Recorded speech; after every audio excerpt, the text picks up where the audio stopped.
জীবন মানে জি বাংলা, জীবন মানে যুদ্ধ। আসসালামু আলাইকুম ভাইয়ারা, আপুরা, আপনারা ভালোবাসার মানুষরা কেমন আছেন? আমি এই যে পিঠা বানাইতেছি, এটা আপনারা কি পিঠা বলেন? আপনাদের কার এলাকা তো আপনারা কমেন্টে জানাইয়েন। আমি তো লাভ দিয়ে পিঠা বানাইতেছি, কিন্তু আমি জানি না এটা কি পিঠা। কে কোন এলাকার থেকে, কে কোন জেলার থেকে আমার ভিডিওটা দেখতেছেন কমেন্টে জানাইয়েন। আমার যখন বিয়ের জন্য আসে তখন আমি খুশি, আমার যখন বিয়ের জন্য আসে তখন আমি খুশিতে আত্মহারা হয়ে যাই। না আমি বিয়ে করব। অনেকে বলে তুমি ছোট, আমি বলি যে আমি ছোট হলে বিয়ে করব, আমি লাল শাড়ি পরবো।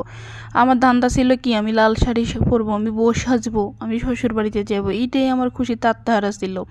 তারপরে আমার আত্মীয় স্বজন আসবে আমার বাড়িতে, খাবে। বিয়ে মানে আনন্দ, বিয়ে মানে উৎসব। বিয়েতে কেউ চুরি করতে আসে, কেউ খাইতে আসে, কেউ এই বাড়ির কথা এই বাড়ির কইতে আসে।